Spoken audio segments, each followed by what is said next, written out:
Yep, born and raised here. My mom still lives in the same house that I was born in. We didn't move. I didn't move until I left home. And so I went to Cave Elementary, Springstown Junior High, and then graduated from Hogan High. I have one child, one son. He's 29 now, and he's married. He lives in Sonora with his wife. They don't have any kids yet, but they've been married since 2013. And she's great, a great addition to our family. Love her to death. I just married my current husband. It'll be 5 years in April this year. So, and then just brothers and sisters. I have one brother, and he lives in Texas with his wife. They had one child, and they're adopting 3 children. So this was my grandma's house. She bought it in it was built in the 40s. She bought it in the 50s for $8,000.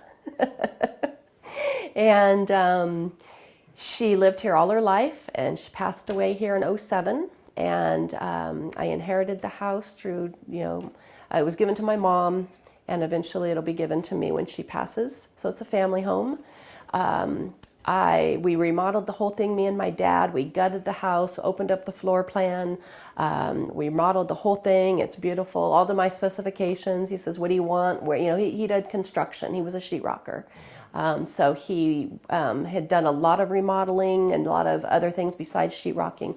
So he was very well rounded in his talents. So we were able to do this whole thing ourselves. And that was a blessing to be able to inherit my grandma's house and live here and make it my own. And then he passed away not too long after that of lung cancer. So it's become more than a home to me. It's like a legacy that my dad has left me. It was the last thing he did before he died, and it means a lot to me.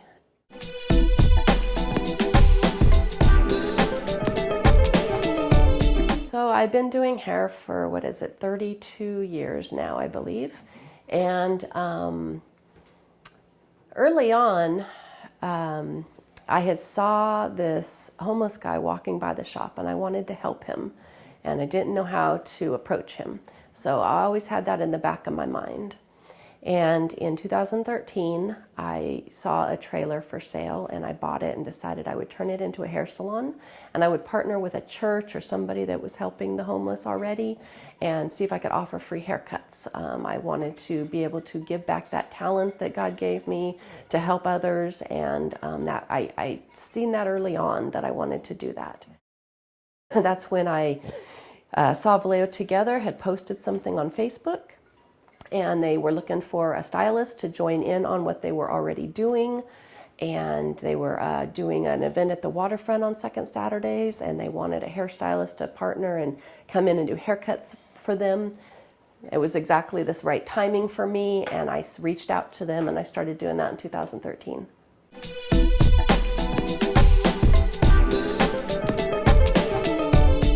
I really loved the community. I got involved big time in 2014 when the art community really took off in downtown Vallejo. So I'm an artist also. I do photography, so I got involved in the art community. I did some photography shows.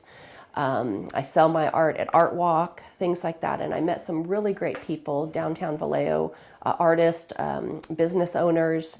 And I've become really good friends with a lot of them, and this has been really a great place for me to live. I've never had any crime against me happen here. I'm born and raised here, never had nothing happen.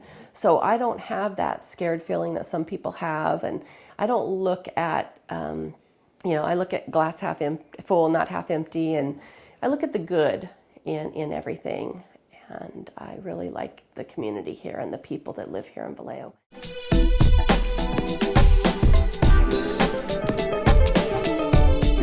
We have just partnered with everything that we do. We help each other out. We're best friends. He goes with me to do our haircuts for the homeless, and he helps. And I go with him at food bank where he works, and I help him. And we both just have this passion to give back to our community. And the love and support that I get from him is so great for me to just be able to do what I do, and his being right by my side, encouraging me. just the supporting me and going with me. And, you know, he started this Trash for Treasure program, and we just ran with it. And even though he had to keep working during COVID and I didn't, I kind of was able to do more of it than he was during that time. And we just make a great team.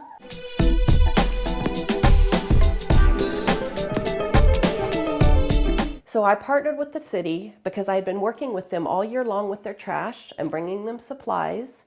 I had the relationship with them. I had the personal relationship with the residents out there, the 65 people, and they knew me and they trusted me.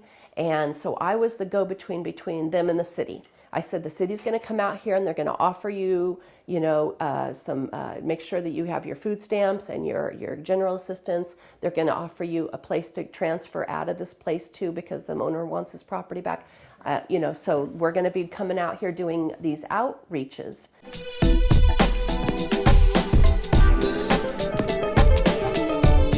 I would just really encourage women to just give back their talents and their passions, to be able to just give, and everything will come back around, and you'll just be so blessed in your life. I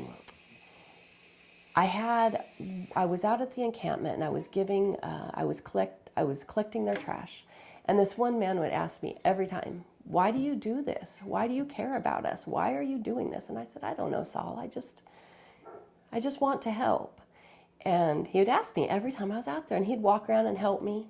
And one day he said, "I know why you do it." And I said, "You do? Why?" He said, "Because God says to love people, and you're loving people, and that's why you're doing this." And I said, "Yes, Sal, that's why I'm doing this."